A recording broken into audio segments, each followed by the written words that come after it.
You're listening to the Nordstrom's Under the Hood Show with the Motor Medics, Shannon Nordstrom and Russ the Super Tech Evans.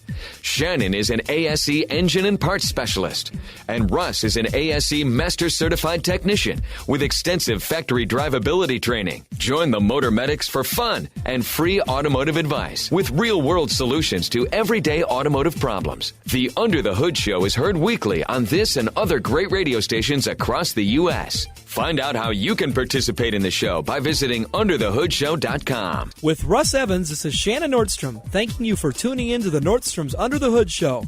Have a great day, and remember, PTLA. The opinions heard on this program, based on the many years of experience of Russ and Shannon, are offered for entertainment value only and as a guide to your repair needs. No claim to repair or cause is given or implied. Always consult with your own certified technician and follow all safety procedures before attempting any repair. To be a part of the show, call 866-594-4150. Under the Hood is produced by Prairie House Productions. All content is the property of Nordstrom's Automotive Incorporated and may not be used without our permission. Copyright Nordstrom's Automotive, Inc. Now, let's go under the hood with the Nordstrom's Motor Medics. Welcome to the Under the Hood Show. We are glad to have you with us. Russ Evans is here to answer your automotive questions. Thanks for joining us under the hood. Shannon Nordstrom is here to do the same. Welcome, hoodies. Thanks for tuning in so we can help you tune up. I'm Chris Carter, here to answer your calls at 866-594-4150. 866-594-4150. What's caught your attention in the automotive world? We have a desire to do Legos. I like Legos. My kids were big Lego putter-togethers. My son was Lego crazy. My daughter, seem like we'd buy some sort of a Lego set about on every fifth trip to the store. Yeah, absolutely. And when we had our last garage sale, we sold a lot of Legos. Like by the crate. I had to break them into lots and sell them by the pound. We had so many Legos, and someday I'm probably going to regret that. I'm going to want them all back, probably. But there's a lot of Legos out there produced in the world. But this automotive-related story is that you can make your own Jeep Wrangler now. There is a 665-piece Lego Wrangler, and it's also motorized. You can control the steering, and in this automotive news article, it says you can go off carpet. I got a kick out of that explanation, but that sounds like it would be kind of fun to put together. And looking at the picture they have here, I'm impressed. You can get it starting just here at the beginning of the year, and a retail price of around $50. 665 pieces, though. That's like beginner stuff once you have a kid who is into Legos. Yeah.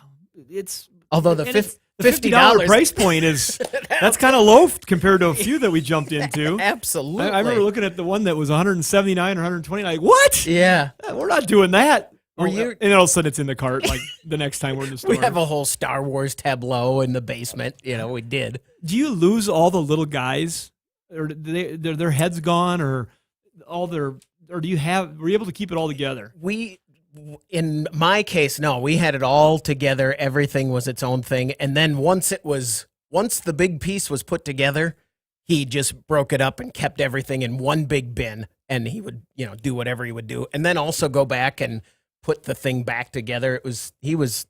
My son was into it. We sold a tub of just Lego people. Oh, really? It was just all the little people. Yeah. For like $75. That's a good wheels. It's always the wheels that disappear. It was always something. But so now you can jump in and get yourself a Lego Wrangler. 866-594-4150. Let's talk to Greg. You're on the Under the Hood Show. Greg, what can we do for you? Hey, how's it going? I got a question about a 2014 Honda Accord. Okay. And I've lowered it on 10 coilovers, and I am experiencing vibration in the front end at lower RPMs, say below 25 miles per hour. Once I speed up and shift out of like second gear, everything smooths out up to as fast as I want to go. There's no vibrations. And just kind of curious of what you think that might be.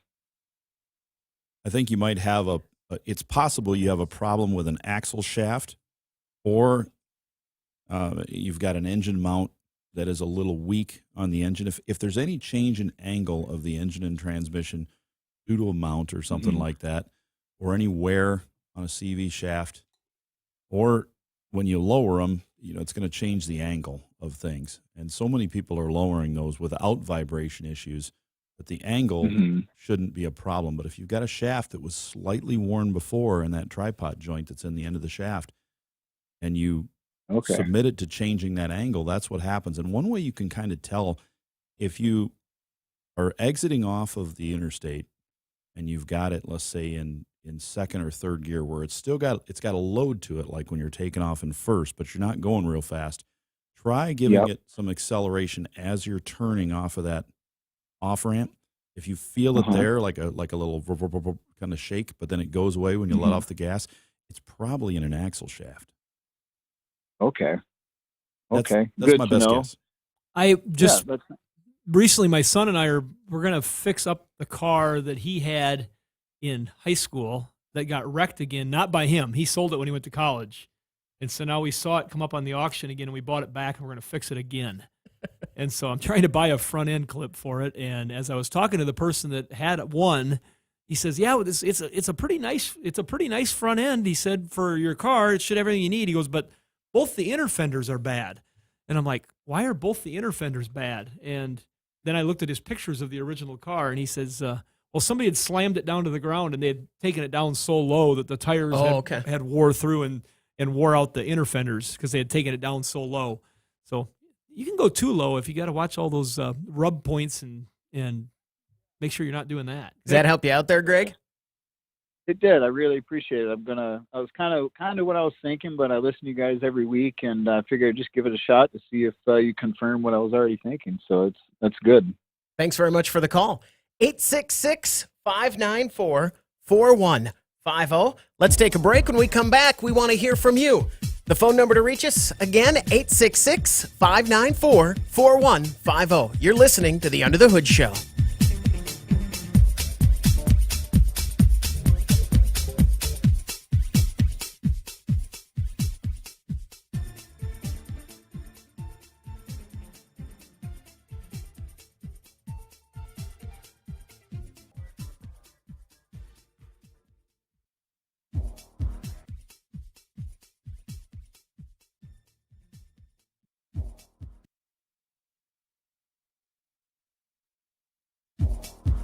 Be sure to visit our website for news, contests, and previous shows at underthehoodshow.com.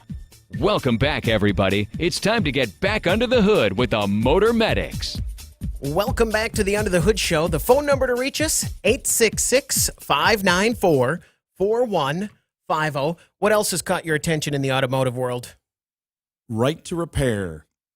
We've talked about right to repair many times on how it affects your vehicles. We've had a couple people that are fighting for the cause, which I don't think there's any of our listeners that are against the right to repair your own car or a shop that I can think of.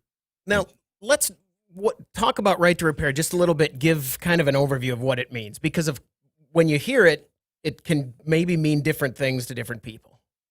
I guess the easiest explanation I could give probably comes from the agriculture industry. I just read an article again how so many folks are in the agriculture community, and they've got, whether that's their John Deere tractor, that seems to be the one they always use in the news articles, but I'm sure it's no different if it's a Case or if it's a whatever brand. They're putting proprietary technology in the vehicles that can only be serviced and read and worked on at the dealer. And so the farmers are getting together and they're trying to hack these tractors basically so that they can work on them themselves. Because in some cases in these rural areas, the nearest dealer can be, close to 100 miles away. Sure. And so they're trying to do their work and something's broke. They feel like they have got the skill, they've got the knowledge with whether it be a independent repair shop, no different than the automotive industry, and they want the right to be able to repair what they bought. Sure. And so the Right to Repair Act has been about the manufacturers of a product, whether it be a printer. There's been some stories about printers, whether it be a car, whether it be a tractor, that you can buy components that will work on that item that don't have to be from the factory. You can get the information that you need to be able to diagnose that vehicle and get it independently. It doesn't say they have to give it to you for free, but they've got to make it available. And that's going to be always the caveat, is what's it going to cost? When's it available? Those are all the things that have to be massaged. But that's what the Right to Repair Act is all about, is having the ability to repair what you have bought and own. And specifically, if you buy a Ford, you can get the codes and what they mean out of your car, right? Well, it's probably even a step further than that, though, Chris. Okay. It's the fact that you can get the diagnostic troubleshooting information that you need, not just the code, but access to the wiring diagrams, access to the amperage code, the readings, the circuit readings of each circuit, access to the colors of the wires, access to the component, so that it's not locked in with a factory number that can't be reprogrammed. If you want to get a component from another vehicle and use a recycled original equipment item. So somebody wrecks a brand new vehicle, and we've dismantled them right here in this shop, right at where Nordstrom's 2.0 Studios is. And we take modules out of vehicles. It's not always for sure that module is going to be able to be reused because of the lockdown nature of some of them when they come right from the factory. So the Right to Repair Act is a huge issue for people that own all kinds of things. But right now it's really big talking about the automotive industry. I was kind of hoping for a faster explanation, but that wasn't simple, was it? No, back to your story, Russ. That's it. That's my story right there. That's the quick explanation right there. Yeah, and that has become, that's a major thing. And as cars get more and more technical, more and more computerized, it's easier to lock that stuff out. And this would go right along with the Your Car, Your Data. That all was together. It's, I've bought this, so why can't I need to own the data. I need to be able to work on it. All those things, they all come together. Let's talk to Tommy in Minnesota. Tommy, you're on the Under the Hood Show. What can we do for you? Hey, I got a 95 Chevy or GMC Sierra. Got a 5.7 liter V8. It's running. It starts pretty good, but then it shuts right off. And you drive a little ways, and it shuts off at stop signs and lights after it's warmed up. It's thrown a trouble code of 44. It says lean exhaust. There's several things on there, like check the O2 sensor and check the fuel pressure. And I'm kind of at a loss for what it is. I've had it in a couple places, and they haven't been able to figure out what's wrong with it. So it always starts right back up for you, is what you're saying, when it dies? Starts back up, but after you let off the key, you put in gear, it'll quit. Okay. But if and then you got to rev it up a little bit to get going. But it runs fine on the road. 5 miles an hour and higher, it runs fine. But when you start to go to a stop sign, it'll quit on you. Sounds like one of the common things we see on that vehicle is a problem with the EGR system, and it sounds like that may be opening when it should not. If it's got a failure in the valve and the vent portion of the EGR valve, or it has a failure in the solenoid, it'll open up at very low speeds, and it will not allow it to run. It'll die. It shouldn't be opening at all. And one of the first tests we do on those when we suspect that is just unplug the EGR valve, the vacuum line right from it there on the passenger side of the engine, and we plug it with a golf tee or something or a little bolt just to give it a test, and we drive it.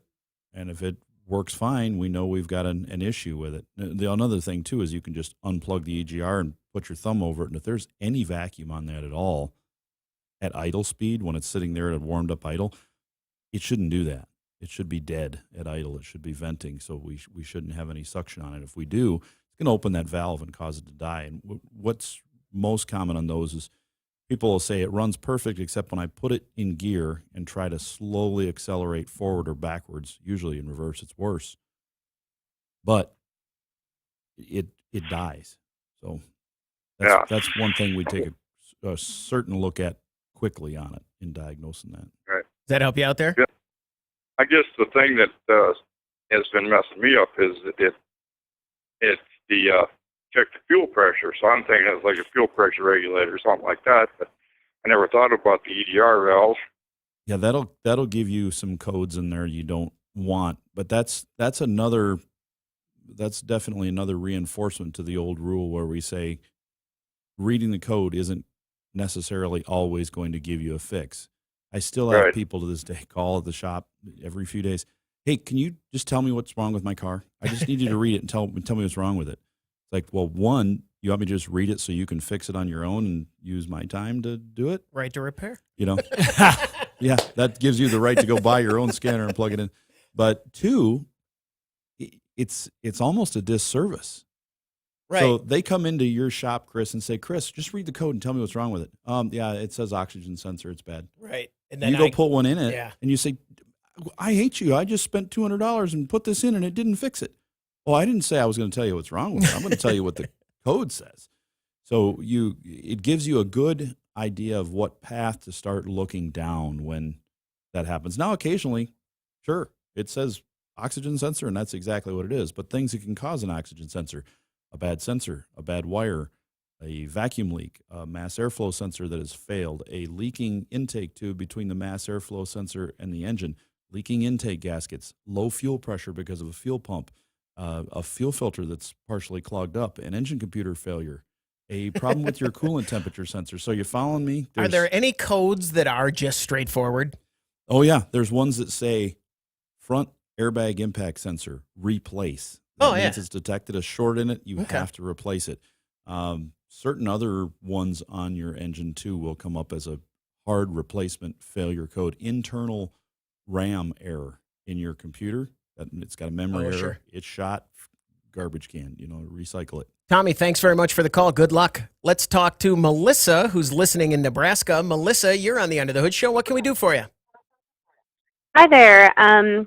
We have a 2009 Ford Mustang, and we're having a lot of issues with the battery going dead regularly in the wintertime. So we've already replaced one battery within a year of owning the vehicle, and every winter we have a really hard time just getting the vehicle to start in the morning on a cold day. So, and then eventually our battery goes dead. And know that we're not extending the life of the battery. And we're not really sure if it's an electrical problem, if something is staying on while the car is in idle and just sitting there, or what is going on. And so we are hoping for some ideas. We've had it checked out once, and the tech couldn't find any issues with the vehicle. So we're just wondering if that's a common thing for Ford Mustangs, or what's going on. Well, as I talk to you, I got to know one thing. I'm imagining this Mustang is a V8. Am I wrong? I think so. Is it a? It's not. I'm calling for my husband, so I don't know. It's not a Mustang. It's not a Mustang GT. No. Oh, I just imagined. You just wanted it. I wanted it to be a Mustang GT, and I wanted it to be nice out, and I wanted to take it out and hear the engine rumble. Exactly. And I want to burn some rubber. That's what I want to do. But the only thing I want to jump in and say, because it's top of mind awareness in my literal garage, when you do have any sort of issue with starting, or that will kill the battery, and you will have to replace it every year or whatever. Eventually, right? you get your battery dead enough times, you're taking life off it every time you do that. I think one time we said after it's about 4. That's when you start having to pay attention and get it, tested and see if it's still there. You're making it hard on that battery. Yeah. That's not good. So let's get into the problem a little bit here. I'm just going to ask this question, and then Russell asks probably some more detailed questions. But any aftermarket accessories on this car? That's usually one of the places we like to look first. Is there a remote starter on it? Is there a aftermarket stereo? Any sort of video system that's been added to the car, or is it pretty much stock? I think there might be a stereo that was added. I would have to check, but I think there was an additional stereo added afterward. And also, some of the past history, this vehicle had been in a wreck at one point, and we bought it from a body shop who had fixed up the whole front end. Well, if So it's been fixed up properly, that shouldn't be a problem unless they've got some of the electrical wiring they didn't Just get one grounded mistake. right, or something is shorted. Does this car sit a lot over the summer or any time of the year? During the summer, it's driven daily. In the wintertime, it sits for 2 to 3 days. Okay, that shouldn't be a problem. And so if it only sits for one day, it tends to be okay. But after 2 to 3 days, it just won't start at all, and we have to jump the battery every time. Okay. Well, in the short term, you could get a battery maintainer to keep that power up on it, but in the long term, you are going to need to get it into a shop where they will do a series of voltage drain tests and find out where the current is being consumed. It could be as simple as the aftermarket stereo that's been added. If it's got an amplifier in it, that could be pulling some power off of it. If it's pulling more than a half amp or so, that's a lot. So that would run the battery dead. So I would have a shop check it out. But now, just to get you by for the short period, a big box store will carry a battery maintainer, and that'll get you going. They're about Pretty $20. affordable, yeah. And you can hook them up so it's not a huge process every time you redo it. And that's a get by, not a repair. Absolutely. You got to figure out which circuit is draining that power, and then dig into that circuit. It's a Band-Aid.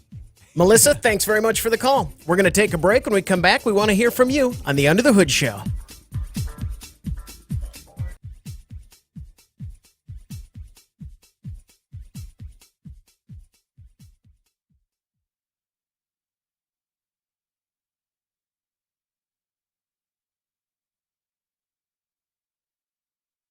Get under the hood. Call the Motor Medics, 866-594-4150. Welcome back to the Under the Hood Show. The phone number to reach us, 866-594-4150. Don't forget to join us on Facebook. If you like our Facebook page and join the Hoodie Fan Club at underthehoodshow.com, you could win a hoodie. Like Jerry Conrad, who listens to us in Cannon City, Colorado, one of our new stations down there. Congratulations from all of us here under the hood and our friends over at UTI, which is Universal Technical Institute. They're the ones that are going to get you trained if you want to become an automotive technician, a marine mechanic, a specialist in auto body. If you want to get into something like NASCAR tech, if you've always dreamed of being that kind of mechanical person, they can take you out. Ladies, gentlemen, they're the ones for you. UTI.edu. What if I were retired and I were a big Ford Mustang fan or whatever? Could I go to Universal Technical Institute and just say, I'm just here because I want to work on this kind of car? So you could just go become a full tech, but maybe just skip like the Chevy days or, But I mean, if you're independently wealthy, I would say you would just be, looking to kill a couple years at the tech school. I'm sure you could, but a lot of what you're going to learn is going to be the theory, so you understand all the systems. Right, yeah. Yeah. But yet, when you get onto a particular vehicle, you'd be more interested. Yeah, I think that would be. That's what I'm going to do, I think. I'll wait, and then when I'm independently wealthy, I'll go do that. So you mentioned the NASCAR thing. That'll be an interesting educational curve because, once again, they delayed it 1 year because of the COVID pandemic, but they've got the new car coming out. Right. And the new car will be out in 2022 now. They've delayed it 1 year. They had planned. They said they could have did it, but they would have been scrambling, and they didn't have the test time they would hope to have gotten. They've gotten lots of track time, so I'm really interested to see that come together with the new car again. If you remember the Car of Tomorrow, the COT back, how long ago has the Car of Tomorrow been now? It's been a good long time. If anybody guessed, how far off would we be? That's it. I'm thinking 2002. Yeah. I'm going to go 2008. Yeah, I'm going to say 2010. Somewhere in that range. I'm looking it up. Because that was a huge change, that Car of Tomorrow. And right now, I think that just to get on a little NASCAR rant, because before I look it up, though, should we put money on it? Do you guys want to put in like $100 a piece, and whoever was closest, even if they were a year over? I'll throw in a buck. I haven't looked yet at all. I'll throw in a buck. It was 2007. Oh boy, Price is right. That's when We're it all made the over. debut, I should say. That's not when it was in full effect, but yeah, March 25th, 2007 was the debut at Bristol Motor Speedway. So right now we're in Daytona season. For You know, sure. the beginning of the race season is upon us, and it'll be interesting. You know, you've got a lot happening there. They've learned a lot during the pandemic, I think, about how to get their race weekends in a more compact schedule. And so it'll be, I don't know, I'm just very interested to see what they continue 2 years down the road. I think they've learned a lot, and the whole goal of this new car is to keep costs down, which you know they're still going to engineer the crud out of it. Right. But to keep the cost down so it's not as expensive for these race teams, so they can have a little more equal competition, so it's not always a Hendricks or always a Roush or always a Gibbs or always, you know, that some of these other teams that are trying to go can compete on a more regular basis. I mean, the last team that really competed against those big three was when Martin Truex was independent with Furniture Row, and they were able to compete out of their Denver store. Race shop. So it's gonna be interesting to see how that all goes, and you could go to UTI and learn about that whole NASCAR gig if that's something you're really into. Yeah, is that ever going to work anymore? That they can find a way for independent teams to compete, or because now a lot of them they'll team up and have an agreement, and now even the big ones are doing that, where they're sharing data and sharing engineering. I kind of wonder if that's what they wanted in the end. To just have like one. No, just that they would create more cooperation between these teams. Oh, I see what you're saying. Just to make sure that Everybody was included. so Everybody Furniture Row could. yeah, so they they would had, be ready They to had take- access to the technology. Who knows? I think they should just go like the dirt track and do claims. You know, like a $500 claim on all the NASCAR. You know, if Hendricks wins, you can go in and just buy the car for. What would the claim be on a NASCAR car, Russ? What would you think the claim would be that you'd have to say in order to make it fair that when you win the race that the guy in 20th place could claim your car and he could buy it for X price? Because that's what they've done at the local dirt tracks for years to try to keep the price under control. It would be a lot of money. I'm not sure how. But it's got to be enough that it would stop you, Right. But yet not so much that you couldn't It's afford to make unrealistic. the claim. Right. Yeah, and I'm always surprised. We recently had a chance to look pretty closely at a NASCAR car, and I was surprised at how low the price was on the car. It wasn't low, let me be clear, but the total price of the car, that individual car, was much less than I can't remember what that number was. 100,000-ish, right around there. I was thinking he said 150,000 or Okay. somewhere in that range. Which still, to me, I mean, But they got 100,000 just in the engine. the probably. sprint car, you know, coming from I married into a family of sprint car enthusiasts. The sprint cars are expensive. You know, if you have a top-notch World of Outlaw sprint car, you're into three figures. Mm-hmm. So the fact that the NASCAR car is only a 50% more or whatever, that surprised me. I think the claim would have to be $100,000 Yeah, at least. because they'd have enough money. The ones that still were going to spend the money, they'd give up their car. They could build another one. The first time I was ever exposed to a claim race was there was someone made a claim and the crew destroyed the engine before they could. It was exciting. I'll tell you that. That was an exciting night at the racetrack because there was running and there were ejections and there was hullabaloo in the pit. It was exciting. Some of that's the most for sure. exciting nights with my dad at the local short track at Houston Speedway was when there would be a teardown or a claim, and we'd be up in the old Quonset shed at Houston's. They'd do it right there. Mm-hmm. And the mechanics would be up in there, and the car was still warm, and they were tearing it apart and pulling the motor out of it. Or there was always you just knew that eventually a fight was going to break out, or something was going to happen. There was a high adrenaline buzz. 866-594-4150. That's the number to reach us. Want to say hi to Trucker Joe, who was watching us on YouTube and says hello from the San Diego area, which frankly doesn't make me thrilled to hear today. Because it's warm. Yeah, I mean, that just seems bragging. I was listening in my Bentley. You guys sound great. That's what it seems like. I know it's not. I mean, he just lives there. It's not his fault. But that's a little bit what it feels like today when our high temperature here is going to be below zero. And it's fine, I guess. Each his own. My daughter went to college in a warm climate. She went down to Arizona for her freshman year. She's flying home today for the long weekend. Oh, nice. So with that in mind, she's coming home to the coldest weather of the year in our local market. Valentine's morning, our actual temperature, it sounds like, could be like 20 degrees below zero, possibly. So she's flying home to the coldest winter of the year. And then once she gets here, she's going to see her boyfriend. Mm-hmm. He's in Aberdeen. Aberdeen's always cold. Yeah. So she's going even colder yet. That's what my son should have done. He went to Grand Forks, North Dakota for his first year and said, that's enough of that. Yeah. So that's pretty. I get it. 866-594-4150. That's the number to reach us. We'd love to hear from you. We're going to take a break. When we come back, we want you on the Under the Hood Show. 866-594-4150.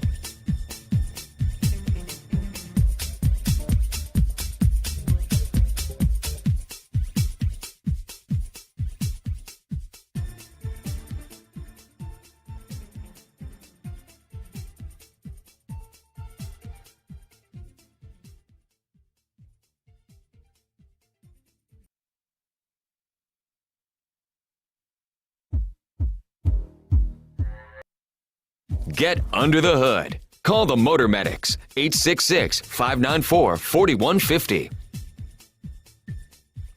Welcome back to the Under the Hood Show. The phone number to reach us, 866-594-4150. We were talking about the cold temps, and that kind of brings to mind the fact that when you get this low, we talk a lot about below freezing, and then about 10 degrees is a threshold where when you get below that, it becomes a whole different issue for your car. It does. So you start your car when it's at 32, it's freezing. Doesn't seem to be a big deal. Get down to 30, 25, still pretty good.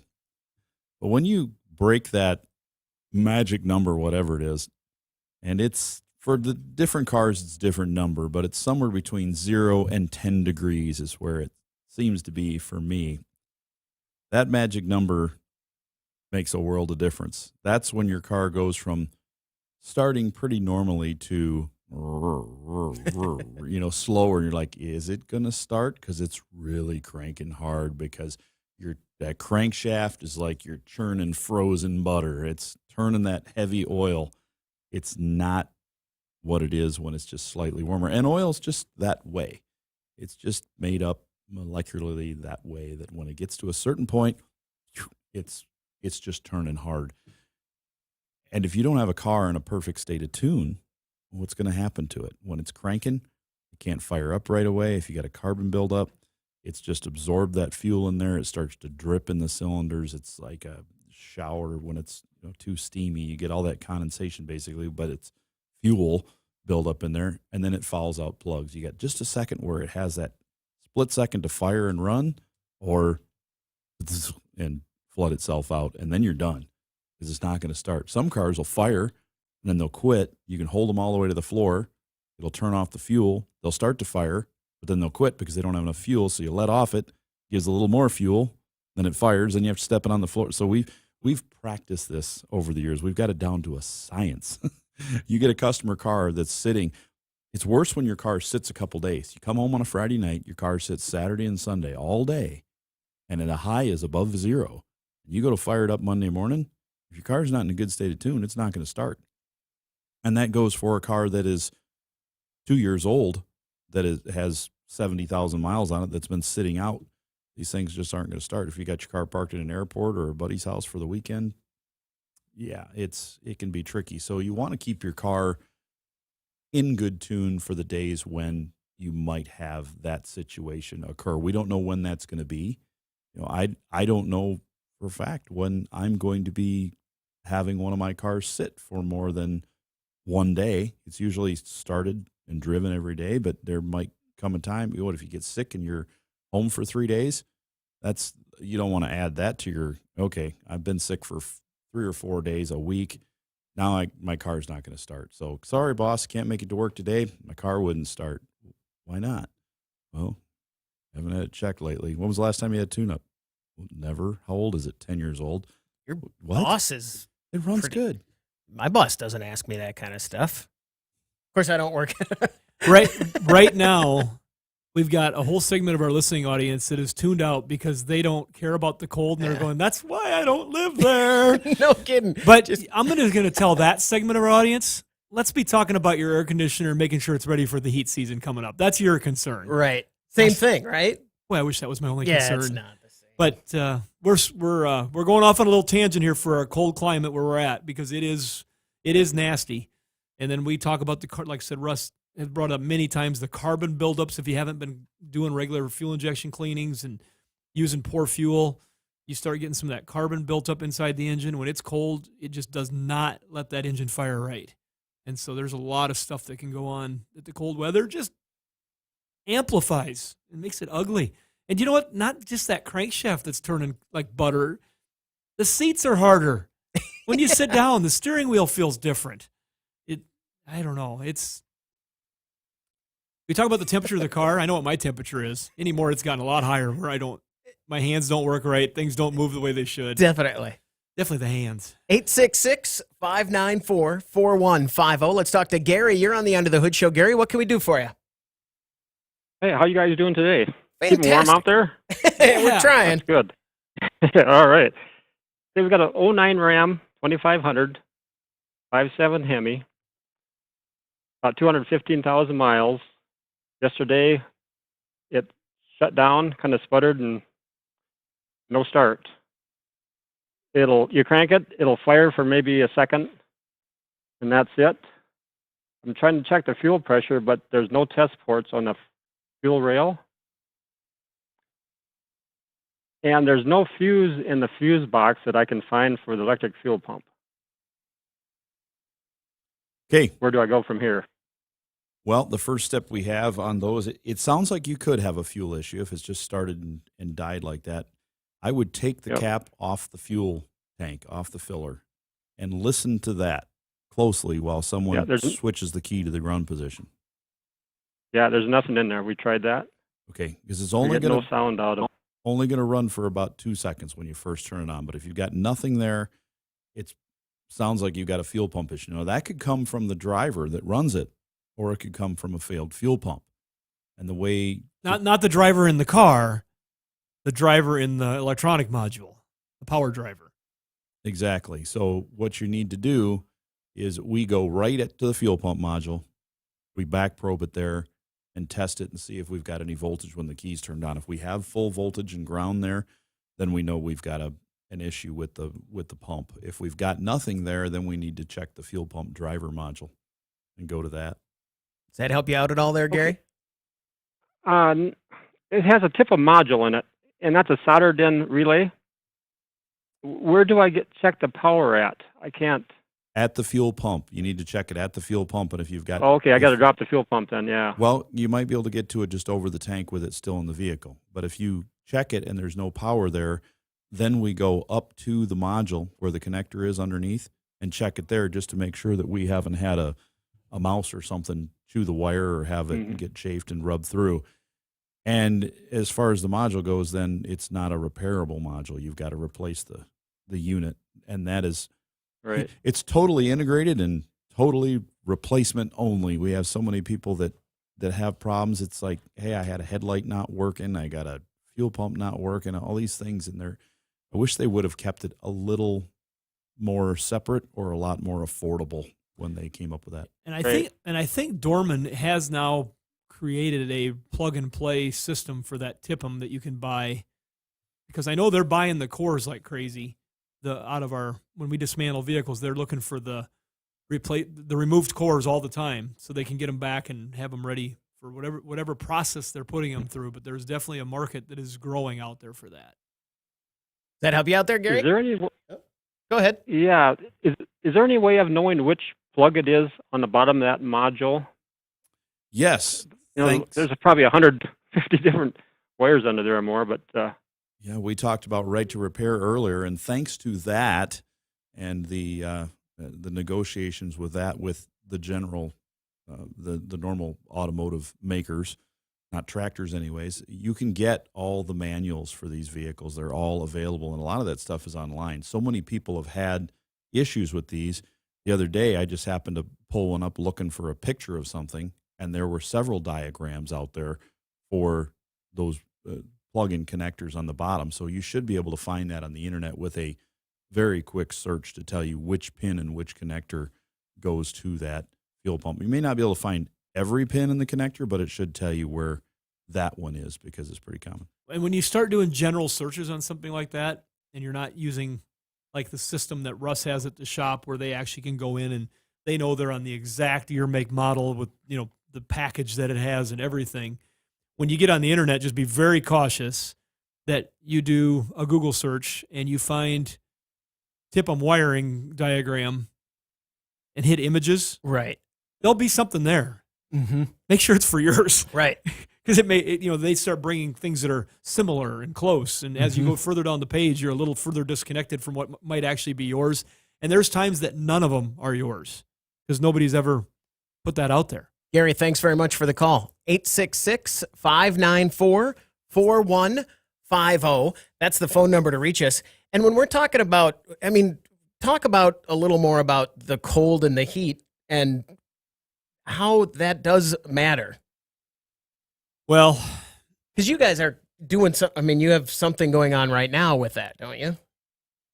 With a heater box and... Yes, we have one of our customers, TNA Service and Supplier in Sioux Falls, had given good friends of ours for a lot of years, but they had given Alan, our outside rep, a heater box, and I believe it was out of a Dodge Durango. And I think we had a call recently on a show about a Dodge Durango where the lady had gotten something fixed, had replaced a mode motor, and then it was still now making a clicking noise, and she was having problems, and they said they're going to have to replace this whole unit. And we were talking about the opportunity to find a recycled original equipment unit to help with the pieces she might be missing. But they actually gave us one of the old units that they had taken out of one of those vehicles. It's basically the center, what I'd call the heater exchange is the best way to put it. It's like the HVAC box that goes in the center of the vehicle. And on this particular one, they were showing us that if you break it down and take it apart, there's a bunch of those in that era, the Durangos, I think they said Cherokees and some of the other Chryslers. But the foam that is on the door edges, so the inside of them heater boxes, when they close, it's quiet and makes a good tight seal so it doesn't leak between the different modes. In the heat, over age, the foam has fallen off and left behind a gooey surface. Okay. And so once that gooey surface gets on there, Russ and I were looking at it, and I touched it, and I got it on my fingers, and it's just a nasty goo. But once that would close again, with the foam gone and that goo and that glue on it, it's gluing the door into a certain position. Okay. And so eventually what it does then is it strips out that motor or the gear on the end of that door, and we're going to look and see what kind of internet fixes might be out there, because sometimes the internet wins and they find ways to drill into a heater box and, fix it and then patch it back up again. We've seen lots of internet fixes for $1,000 repairs that you can do for yourself if you're willing for a few bucks. I mean, I'm not trying to say that the other person for $1,000 was trying to rip them off. Right. Because that's exactly the way the repair would have to go, is to take the dash all out, pull the box out, put a different one in. But we've seen on some Volkswagens and other vehicles where people have come up with repairs. And you know what? At my house, they had to do this once. I had a coil, and the coil had gotten full of crud, and they needed to clean it. And the only way they could do that is they had to take a big saw, and they cut a circle out of my box so they could get at the coil and clean it. And when they were done, they put the piece of metal back in there, and they used duct tape, real duct tape, not the gooey stuff, and they taped it back up again. So there are fixes like that we'll see people do, but the first person who does anything is the risky one. Right. Let's just cut this open and see what we can see. See if we can fix it. Yeah, I think I know how this works. I'm just going to cut right here. I've seen Russ do stuff like that when we're playing around. Let's just cut right here and see if I can reach. Let's see if we can see in there. Right. And then all of a sudden, yeah, there it is. I'm like, oh, you are such a brain. Hole saw. Just don't get your hand in the way. That's Just don't the get best your hand tool in the for way. job. Yeah, we want to talk about our new studio and how much blood, sweat, and tears went into it. Sweat and tears until this weekend now. Now we got the blood. Yep, Lots we of blood. sure do. We're going to have a permanent marker in the room to talk about Russ's blood, sweat, and tears. That'll do it for this hour of the Under the Hood Show. Hour 2 is coming up. The phone number to reach us, 866-594-4150. In Sioux Falls, that number is 336-1320. And you can check us out on YouTube. We're on YouTube Live right now. Come see us there. This is the Under the Hood Show. Hour 2 is coming up. The Under the Hood Show is brought to you by Sturdivants.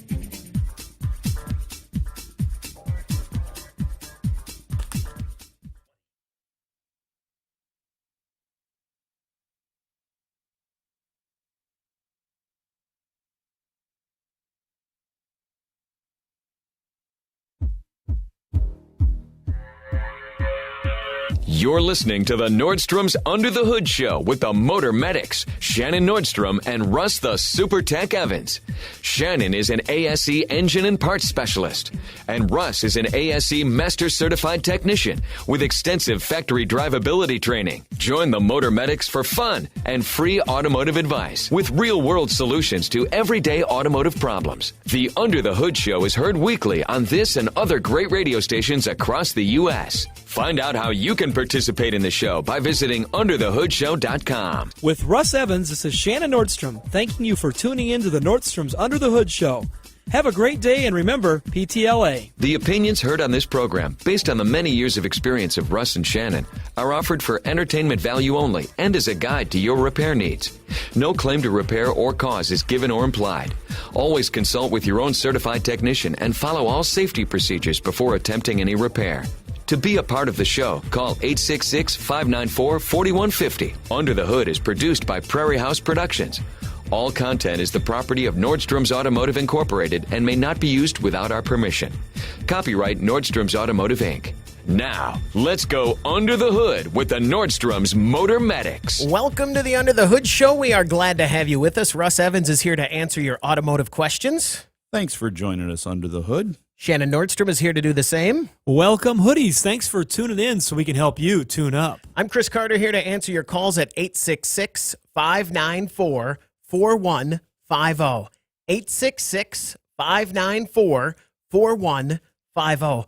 What's caught your attention in the automotive world? Do you remember when they were just trying to get factories back online in the Subaru plant? This would have been after...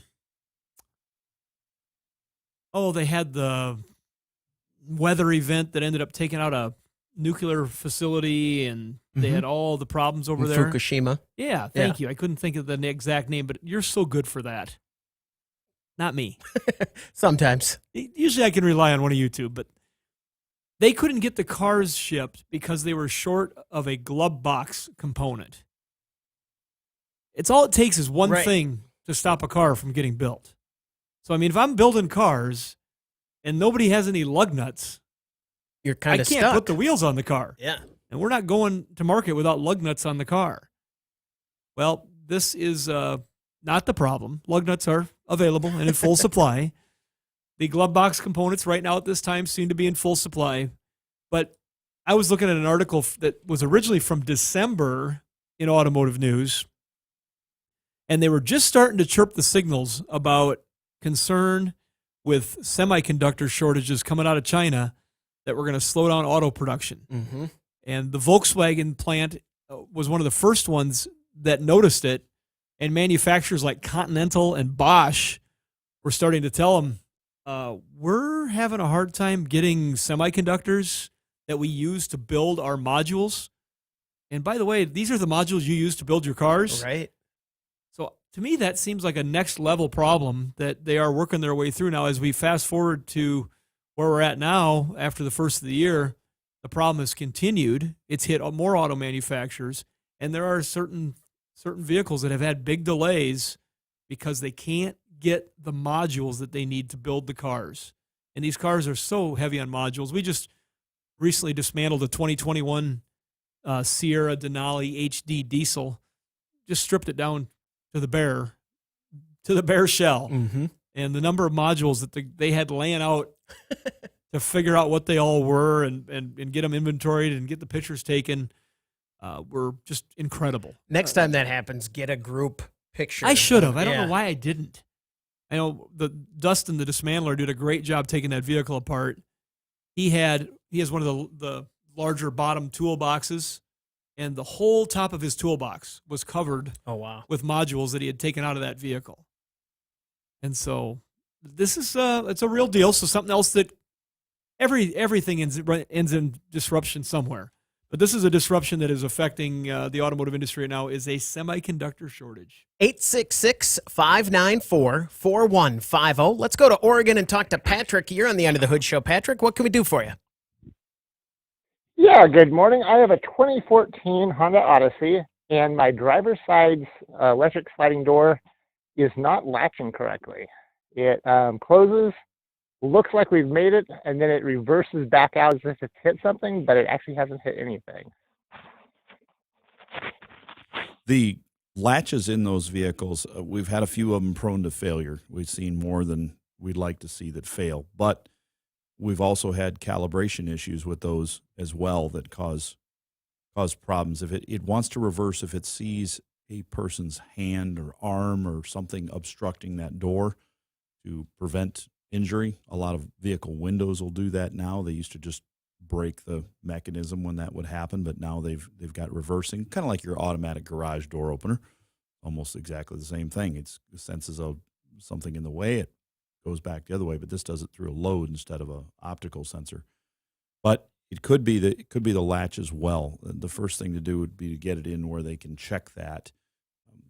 Dealership can do it. A lot of independent shops can do it, and they will check and see what's going on. They're also going to want to check the track and make sure that it's rolling smoothly, because if you have a problem in the ribbon cable on the bottom or in the track and it's binding up, I know a lot of the Caravans, that track would bind up, that cable assembly would go bad, and it would kind of falsely go the other way. There was nothing in the way. The latch wasn't a problem, but it would sense an issue when it would bind on the bottom. So that's the direction you got to go with that. I always encourage people when they have that problem, give it a good physical inspection to make sure there's not something that has fallen into that track area, a pebble, a small stone that came off somebody's foot could work its way in. A Cheez-It. A couple Cheez-Its wadded up would do it. But just always give it a good physical inspection where you can see. You can't see a lot of that, but look at what you can see and really look it over close for any obstructions. The little rubber thing from the sippy cup. That'll do it. That'll do it. Does that help you out there, Patrick? Yeah, no, where I live, a little bit. Where I live right on the beach, obviously sand is an issue, so I put it in manual, I slid it back and forth, it seems to slide well. Do you know, is there two motors, one to move the door forward and one to pull that latch, or is it all in one motor? Because I disabled the doors so I can manually slide them. And on the passenger side, if I get it close, the latch will actually electrically grab and pull itself shut, whereas the driver's side, which is the one that's not functioning, won't actually do that. It gets close, you can hear it run, but it won't suck itself all the way into the latch position. Right. On that one, I believe that motor, you've got two. You've got a track that slides it forward, and then you have the motor that pulls on the latch, just like an old trunk pull-down latch used to work with the claw in there. Patrick, thanks very much for the call. Good luck.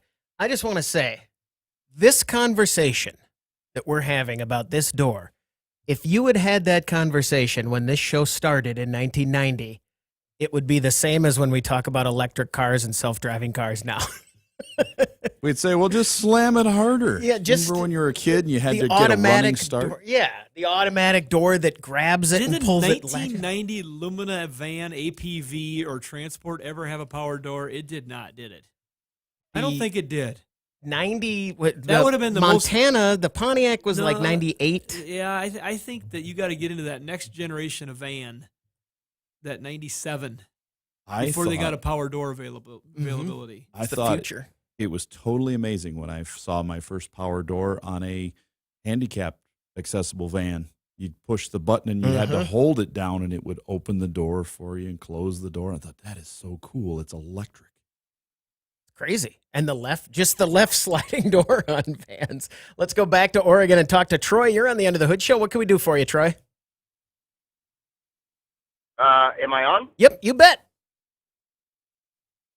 Hey, man, I love your show, and I listen to it all the time.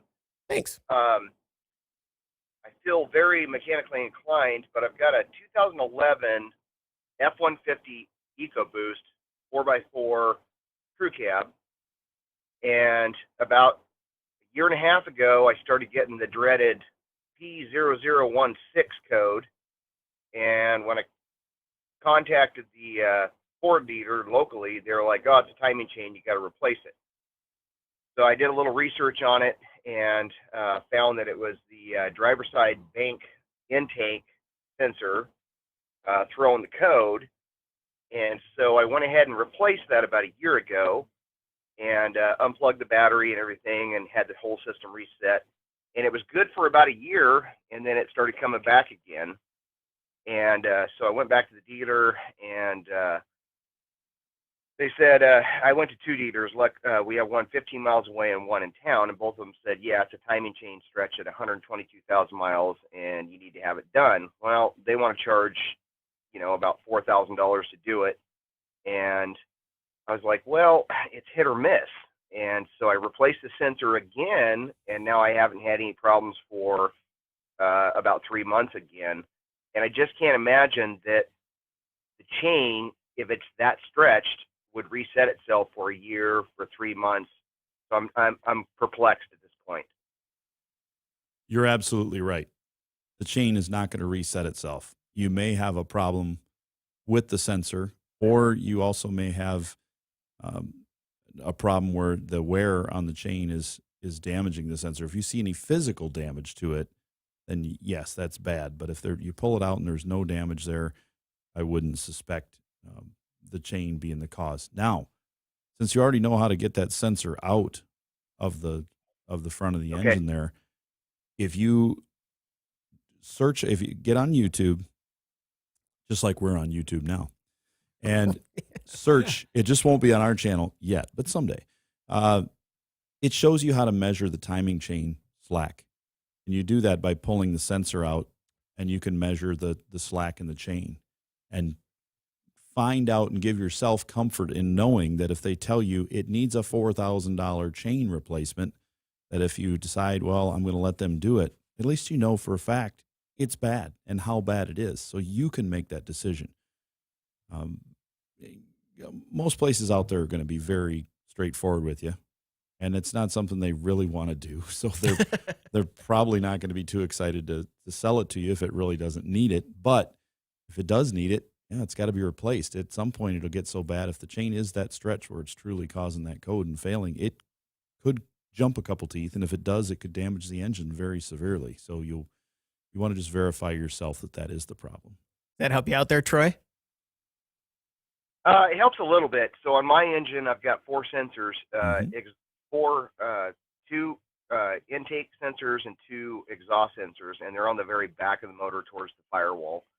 Now, when I've taken those sensors out, there is no damage to it at all. The only damage it looks like is this motor does run super hot with the twin turbos. So that particular sensor is gray in color, and it does kind of change to a little bit of a black color or a off red color because of the heat.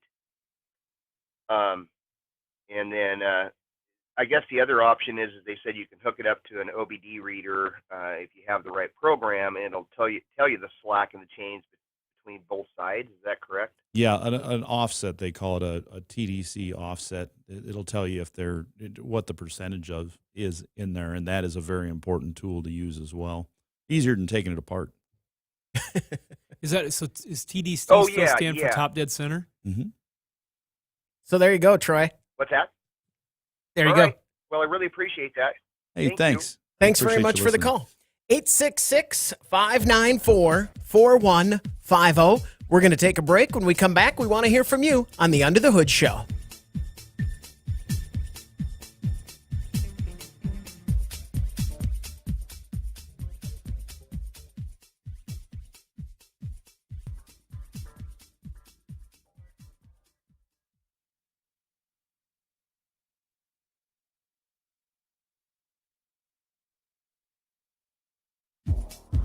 Be sure to visit our website for news, contests, and previous shows at underthehoodshow.com. Welcome back, everybody. It's time to get back under the hood with the Motor Medics. Welcome back to the Under the Hood Show. The phone number to reach us, 866-594-4150. The problem with the Ford, like you said, there's not a point where you guys in the shop are like, oh, all right, if there's a repair that is a pain and a repair that takes so many hours that it's $4,000 and I can't do it myself, because you guys don't like go, oh yeah, great, this is what this is going to be fun. No, you're right. There are a lot of repairs that we just don't. It's not something we want to do. It's not a lot of fun. I'm thinking, but we do it. We're well versed in it. We know how to do it, so we do a good job on it. But there's some jobs that are much cleaner than others that we'd like to do all day long. They're easier to do. They're quicker. There's not as many chance of rusted bolts and things like that. So for us, quite frankly, there's a lot more profit involved sometimes in those jobs, because you know that when you go into them, the parameters are set. You go in, and it's basically you take this cover off, you plug this part in, you put this cover on. We're just making that up, but it's simple like that. Whereas with a lot of jobs, it's, we can't get the cover off. Are we going to have to cut these bolts? Are we going to have to weld to them and extract them to get it loose? And then once we get it off, we can't just unplug the part because it's stuck into the board or whatever. So now we got to fight with that. Sometimes it's easy, sometimes it's not. And there's only so much of a window you can adjust with the customer, because that job is valued at X amount of dollars. Sometimes you can charge a little bit more if it takes a little more time, but sometimes you can't. And you've got to address those up front, because when I say you can't, because it'll make the difference sometimes between whether somebody wants to repair the car at all or not.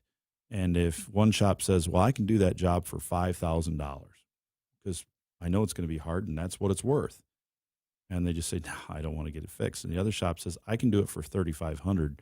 And if I'm lucky and everything works perfect, I'll do okay. I'll get by and it'll pay the bills for the day, but it's not going to be a slam dunk. But if everything is like butter and it's super sweet, I mean, boom, you might be like, you know what? We did okay on this job.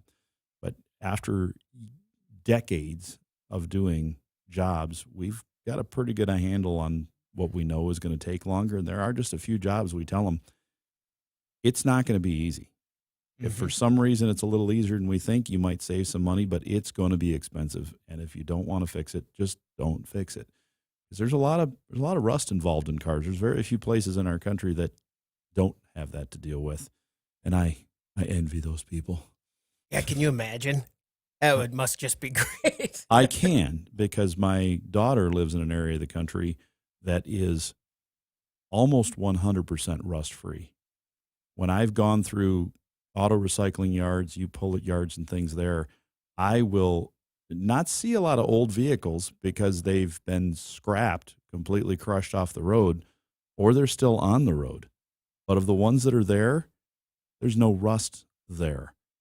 Cab corners on 1975 Chevy and Ford Dodge trucks that are sitting in the yard with doors off. There's no lip rust on the doors if the doors are still there. Can't imagine it. There's no rust on the frames. The frames are still just dirty. They're not rusty. And if you want to take a bolt loose, you just put a wrench on it and it comes off. It'll have more grease or tar from road. It's not fair. Yeah. But that's rare. There's not a lot of them out there. And for a while, those yards were picked clean. And you can tell the modern stuff is pretty picked clean for those things. But you get a little older on the vehicles that people don't have a desire for anymore. They're just, they're an okay car. You'll see one around now and then. People aren't looking for them, calling for those parts. So they sit there. And I know the very first major repair I had to do as an adult, I bought a car as an adult. I was young, but I bought the car as an adult, and had to have a major repair done on it. And I thought you were going to say you did the major repair. I was wondering where this story was going. Did you replace a headlight bulb, or I didn't know what level this was going to be. Right. Well, here's how young I was. I got an estimate for $1,800, and I was like, "Oh, well, that's the end of it. Then I can't be an adult anymore. I can't fix that. That's just too much." I got another estimate for $1,500. So I thought, okay, now I'm in the ballpark. And I finally got it repaired by my local shop, who was the third guy I went to, for $600. And I was like, how does that happen? Was that a cylinder head gasket? It was on the Stratus. Yeah. Yeah. I'm just guessing. Yeah. And I went to afterwards, I was like, thank you. Here's the check. Here, do you want another one? Here's 40 extra bucks. Well, you did have to do another one. Well, yeah. And I said, how come these guys charged $1,500, $1,800? And he said, this is the fourth one I've done in 2 weeks. I know I can knock it out this quick. And here's the deal. The first shop said, well, there's a strong possibility that the head's got a crack in it. So we're going to price you a head and everything. And they're probably just going to put it on whether it really needed it or not, because they're not going to machine the head and clean it up. Second guy was like, well, we're going to take a chance. It's probably going to need a head. It's going to be a little more. We'll price that in maybe a used head and have it machined and checked out. And the third guy said, I've done 4 of these in the last few weeks. None of them have been cracked. I haven't had any come in lately that's cracked, so I'm going to risk it and pray that head's not cracked and I can machine it and do the work. And he made out okay. If the head would have been cracked, he probably would have come back to you and said, yeah, Chris, I can get a used head. It's going to cost you $200, but I've already got the machine work priced in. So, it's just the way it is. We don't see many of them. What do you think? And he's like, well, sure, $600. And I was thinking 8, but hey, 6, let's try it. Yeah. And it worked out good. And those things happen a lot. And with us, occasionally, I've got something around from the hundreds and hundreds of engines that we have swapped out over the decades. We'll save. If we've got a part we know breaks commonly on an engine, we'll keep that part that would break and put it on the shelf. It's not a big seller, but it might be the difference between getting the job done quicker or not. And we're not worried about $10-20 for a part. We just want to get the job out. We're going to take a break. When we come back, we want to hear from you. The phone number to reach us, 866-594-4150. You're listening to the Under the Hood Show.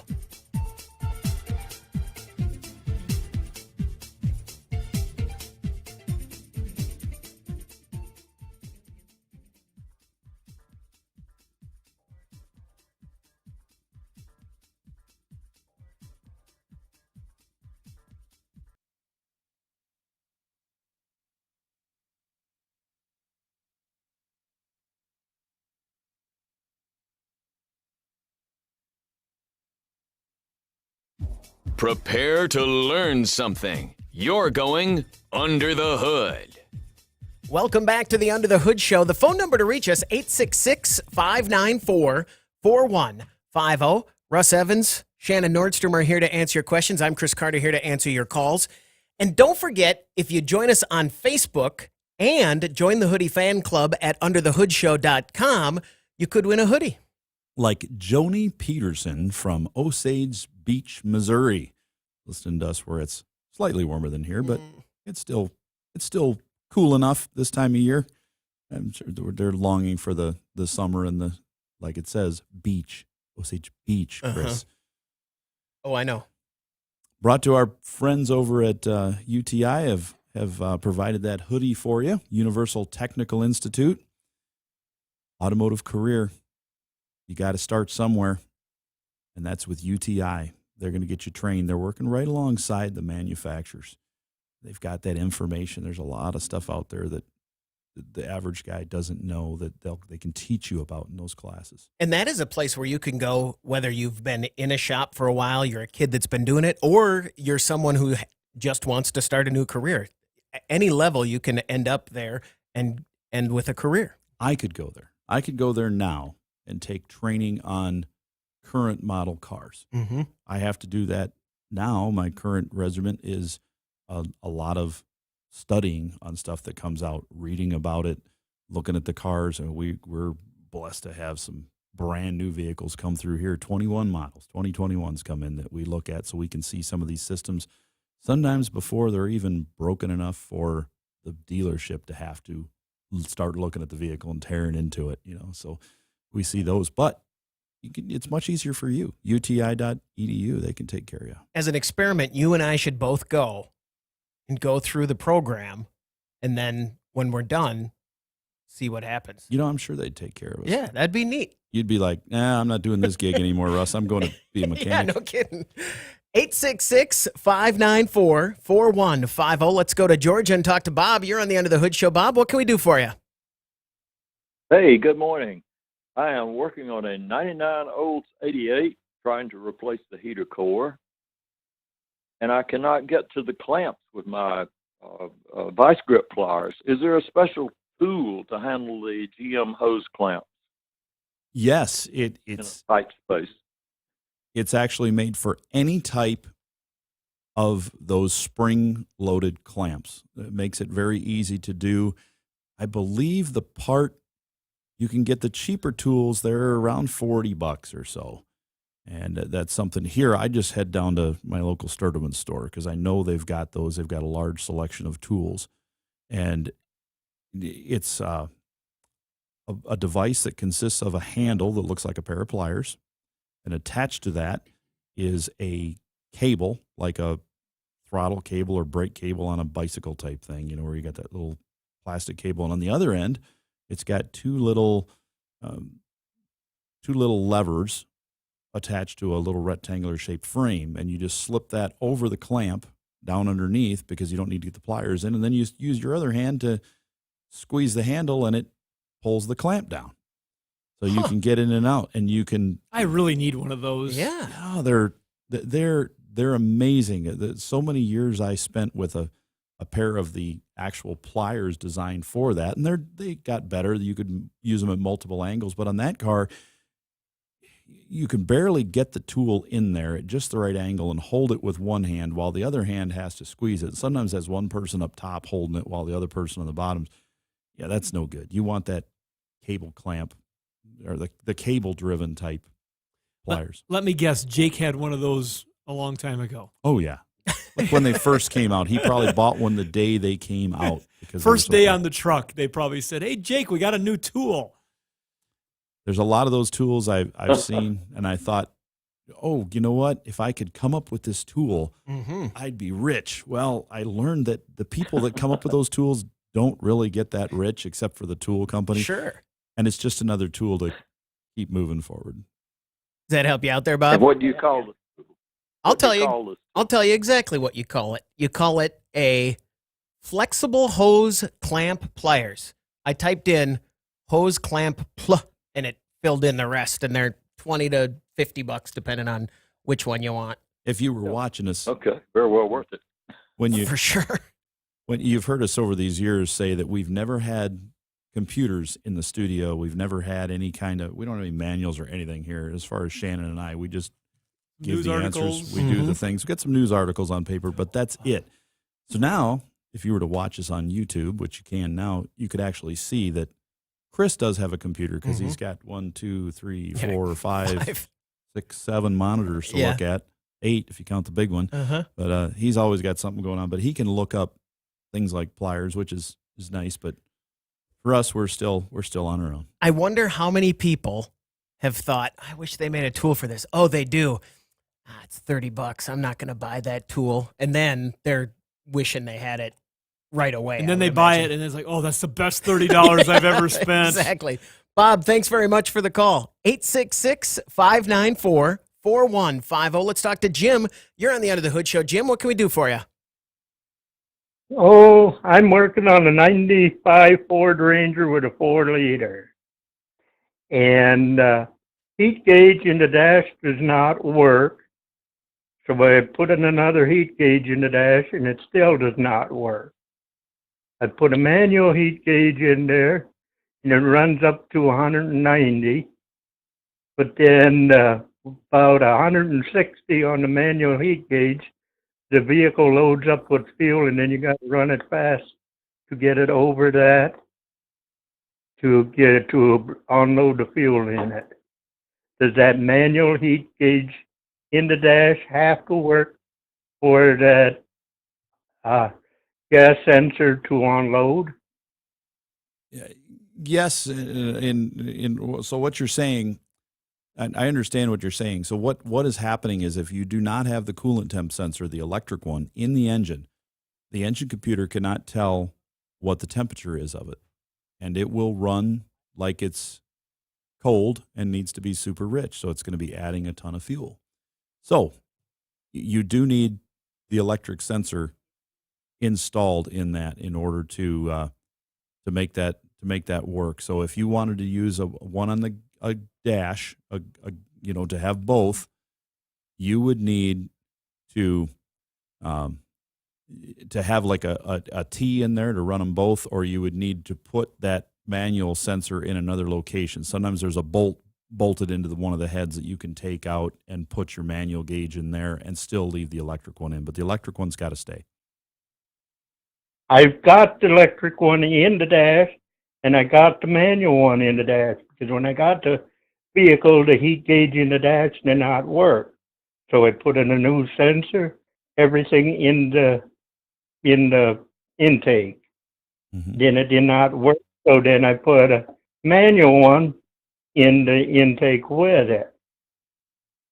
The manual one works, but the electric, the original one, does not register in the dash. And it may not be registering on your computer either, and that's where the problem would be. So you would have to get that one repaired. It could be, if you put a new sensor in there, it could be that the wiring to that sensor is bad, that it's broken right at the connector inside where you can't see it, and they have little ends you can crimp on or solder on to repair that. You would need to use a scan tool and read what the engine computer says, and if it says that it's like minus 50, it's wide open, so you would have to repair the wires. At that point, you could go to the sensor, jump across it with a paper clip, and watch and see if the scanner showed a temperature increase, that type of thing, and then make repairs and that wiring is needed. But it sounds like if it's loading up with fuel, it's probably because that sensor is not reading the coolant temperature of the engine. Jim, thanks very much for the call. 866-594-4150. And just Jim, thank you. I recognize your voice towards the end there. Longtime customer, friend, and listener to the show from Southwest Minnesota. I recognize the voice after we got going there. Thanks for calling, Jim. 866-594-4150. Now let's go out to Seattle and talk to Paul in Washington. Paul, you're on the Under the Hood Show. What can we do for you? Hey, good morning, guys. Really enjoy listening to your show. I got just a question about catalytic converters. It just has happened that I've had to put in the last month. I've had 2 vehicles went down with plugged catalytic converters.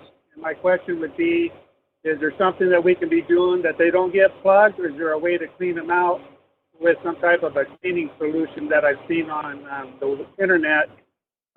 Just was wondering if there's something we can do instead of having to put out all the money for new ones.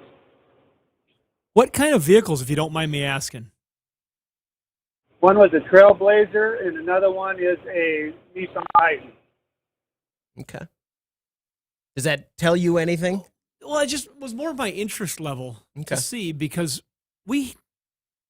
between buying cars from people and Russ having the service center where him and the team are repairing cars, we seem to hear more stories lately of people that are needing catalytic converters replaced, or people that are being told they need catalytic converters replaced. And on some of those occasions, they haven't done the testing to truly know they need a catalytic converter. Okay. And it goes back to the root of the challenge of, well, our diagnostics show it needs this, but have they not done the physical test yet? It always makes me nervous. Now, I want to answer his questions because he asked 2 very particular questions. But, Russ, you want to speak about this for a little bit? Yeah, we are actually seeing more failures in converters lately in the last, I'd say, 4 years than we ever did before. And we're seeing them without major failures in the engine. We're not seeing the head gaskets out and things like that. They're just failing. And I believe it's got to be either fuel or oils, because you always get a little bit of something into the combustion chamber and out into the exhaust from oil issues, where you're going to have a tiny bit of oil burning no matter what, even if it's not moving down on the stick. So a contamination. Let's just say that. And then fuel, for sure. Fuel is you're going to have byproducts that are going to get into the exhaust system as well. And those things will cause some issues with them clogging up. And also then the third thing is the quality of these converters. But it's not just new cars we're seeing them fail on. We're seeing older ones that lasted a long time before not doing that anymore. So, a lot of different things. But to test it, we've got to test. If it's plugging up, we can do a back pressure test. And then it has to be replaced if it's clogged. If it's not plugged up, if it's just turning a light on, then we can do some temperature checks and emissions checks and see if they're working that way. If you catch something like that early enough, you can sometimes get, I'm going to say lucky, and do an emissions systems cleaner that kind of goes through that whole emission system, and some of that will bleed down into the catalytic converters. And we've been fortunate to have a few of them that have revived and kind of came back. Getting the vehicle in a good state of tune is very, very important. Assuming that your vehicle was in a good state of tune and you still had the failure, but our typical problems run, all right, this vehicle has had like Russ said, a head gasket problem. It's had an internal oil leak with the PVC system, PCV system, and it's venting lots of oil through the emissions. Those are the types of things that'll usually kill them. But there aren't a lot of things that once it gets past that point where it's just getting started that you can bring those back. There's not a way to clean them. It's not like a DPF filter in a semi-truck or a pickup that has that sort of system where they actually have created, Robinair and other companies have made systems to cyclonically clean those units. The catalytic converter doesn't have such a thing that we're aware of. Cyclonically. I love that word. That's a great. I don't even know if it's right. That would be like, it seems you're like how you would do it, doesn't it? You're in. Yeah, that's you're in. They might. the def. Urea. Yeah. So there's, as far as how to prevent it, it's just taking care of the engine. That's making the only sure way. you stay in a good state of tune. I think Russ hit the nail on the head. The fuels that people burn, we've recommended a lot of ethanol blended fuels, and they're definitely something that's going to burn with less crud afterwards, because that ethanol variant that goes in there to blend with the fuel doesn't have all the extra junk in it. Mm-hmm. It's a pretty pure substance compared to other things that are used to get octane and different stuff. So that's one that we use that we know is a lot cleaner. Does that help you out, Paul?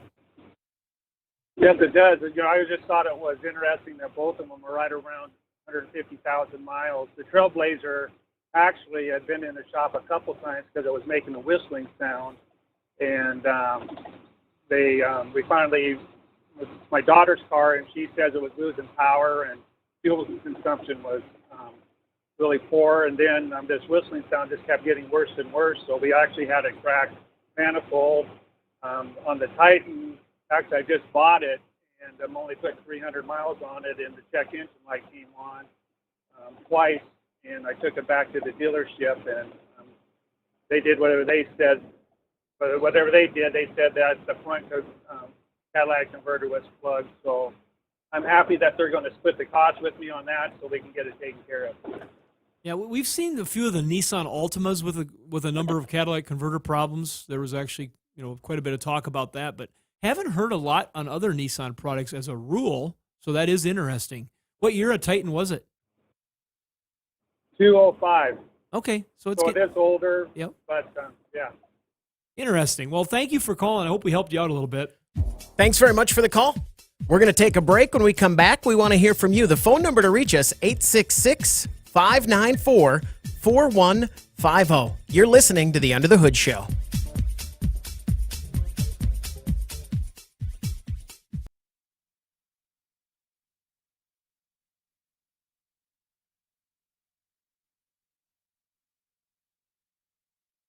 Get your planner out right now and schedule your next radio appointment with the Motor Medics.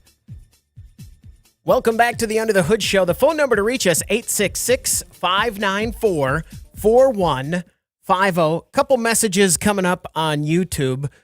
We talked about it a little earlier, but people are asking about your hand. And was it a... They are? Yeah, they've seen that you can see your bandaged hand on the... I'll be back in a minute. I mean, you guys keep talking. Okay. Russ has a bandage on his hand. I think he was going to go get what he showed me last night when I came up and I did a well visit on him last night. You know, sometimes if you have somebody that you're not sure about, you can sometimes have law enforcement do a well care visit. A wellness check, yeah. Yeah, just a wellness check. And so last night I had been early morning in Omaha. I hope you can hear what's going on behind me. Yeah, I don't think you can, but I can hear it. There's a lot going on. Yeah, no, he's but I came up here to do a wellness check on him, and I asked him, I go, how's your hand? Because it wasn't pretty. We got pictures. Yeah. And it so hurts. It's not in a good spot. And all he had said in the text was angry hole saw. I think it was more like an angry hand near the hole saw. Right. But yeah, he's got now a prop sitting on his. Lath wants to know if it was a bar fight. Nope, it was self-inflicted. Yeah. Yeah, so if you were to watch the YouTube, I'll give you the YouTube. If you were to watch the video on YouTube, you would see this. So now people will probably be like flocking there just to see how bad this was. So I'll give you this. Oh, don't do that. Don't. You don't. can't do that. see it close. That's as close as you get. You don't. No one needs to see that. That was done by this. There's the angry hole saw. It doesn't look angry. This is a 3.5-inch carbide hole saw. There's still some meat on There's the still edge some of it. rust on that blade. See that, Chris? How do you like Yeah, that? no, I'm... Well, anyways, the the drill bit in the center went between my two fingers, so that was nice. It didn't missed. It didn't hit anything there, but the actual teeth on the saw raked a very large chunk out of there, as noted by the last picture on my phone. Didn't want to show it too close. Right. We could just link it right off the thing there. We're done. No We're one's done. interested. But we just want to hear how you hurt yourself. with the bandages off, there's a perfect ring. I've got the end of the two of my fingers have a little nick on them, but a large chunk out of one and the other. But Can you whistle? You should put I have done, yeah. Over the years, I have had so many injuries from things like that, but I've had so many more where there wasn't. All I wanted to do was make sure that the wires were out of the way inside a desk where I couldn't see. I had them out of the way, and then I had my finger there just to be sure that, okay, that's where the drill bit's coming through. My problem was I misjudged the thickness of this desktop. Sure. So when that drill bit came through, I said, okay, I can barely feel the end of this drill bit, and that's it. That's all the way through. Yeah. So that drill bit stuck up maybe a 1/4 inch, and I said, okay, now I have time to pull my hand out of the way and drill for probably 10 more seconds before I get where I'm going. And the second I thought that drill came through the edge of that desk, and it was done. As we're talking about this desk, I'm going to change the subject. Okay. I really want to change the It's subject. so thick because it was built very well. This was built by Kitchens and Windows Unlimited out of Sioux Falls, South Dakota. KW Unlimited, and Tim and his crew down there are good friends of ours, and this is a monument. You're saying you're drilling a hole in my desk? Well, it's just where we couldn't see it, Tim. It'll be all right. We had to run some wires, so Got a little extra blood inside of it now. Yeah, it was ready built for us. Yeah, it's beautiful. Purpose Beautiful built for work. us, and this is awesome. 866-594-4150. Let's talk to Casey. You're on the End of the Hood Show. Casey, what can we do for you? Hi there. I had a question. I've got a fleet of vehicles ranging from 2011 Chevy Tahoe. I got some 2018, 19, and 20 Ford Explorers, 2020 Dodge Durango. From time to time, we have to fuel up, get our gas from a certain place. And after a few months, there'll be like a 2-week span where all of our fuel pumps will go out. We've raised the issue numerous times, and they continue to say it wasn't the gas, but the gas tanks would be dropped. There'd be a good portion of water in there. They eventually got the tanks underground fixed, so there wasn't a water issue, but we still had issues of our fuel pumps going out whenever we would get gas at that certain place. And then they figured out that it was possibly a load of, say, seasonal winter gas too late in the spring, or vice versa, summer gas too late in the winter, something to do with the vapor. Is there anything other than the gas that is being overlooked that would cause all of our fuel pumps to go out? Well, if it's happening from a specific station, then yeah, there are other things that can happen, just like with fuel pumps in cars regularly. If a fuel pump goes out and leaves behind material in there, a lot of times the manufacturer says you've got to flush that tank out to get all that residue out of there, or it will ruin a pump. And if you happen to have a station that maybe had a problem in their filtration systems, which are enormous for these places, because they're filtering so many cars and they're tested. They test them to make sure they're working right. That could be a problem. But it's rare. At our place, in the 24 years I've been there, I have only seen one issue where a station had a problem and it only affected 3 cars before they went, whoa, and they knew about it. They stopped using that pump and fixed it.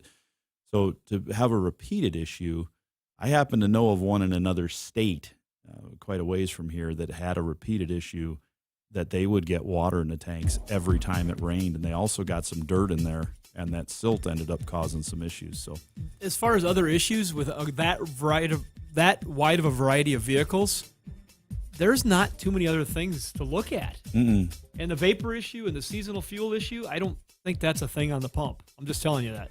Casey, thanks very much for the call. That'll do it for another hour of the Under the Hood Show. The Under the Hood Show is brought to you by Sturdivants. Thanks for listening.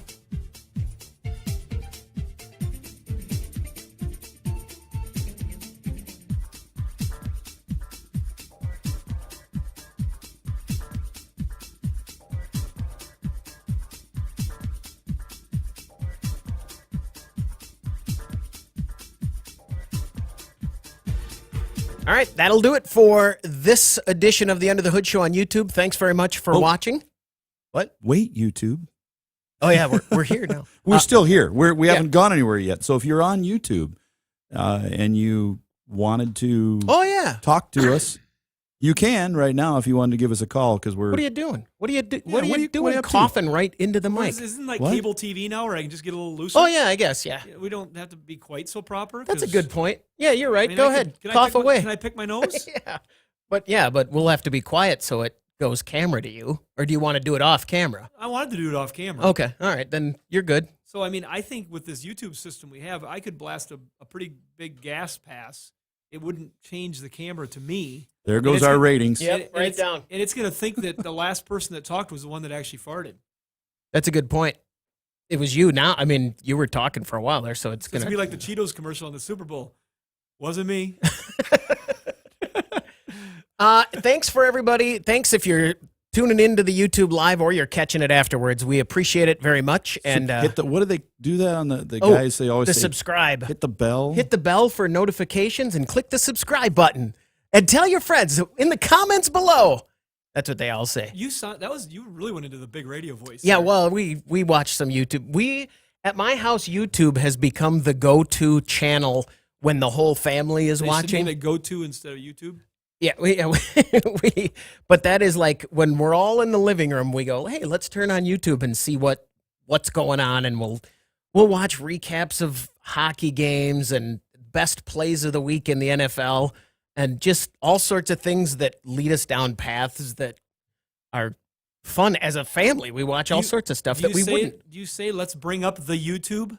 No, I don't generally say the YouTube. Okay. YouTube, although you do sometimes by accident, as you did earlier. Yeah, I was thinking about the thing on YouTube, and I just said, well, the YouTube thing. And there's a famous video where the lady goes, got to put that on the YouTube. I'm sure a lot of people watching know that I quote. Still have some older family members that say the like, YouTube or the Facebook. On the YouTube. It's a crazy thing. All right, so there you go. Thanks, everybody. Make sure to click subscribe and hit notifications, and we'll see you next week. We do this every Thursday morning, 9 to 11 a.m., so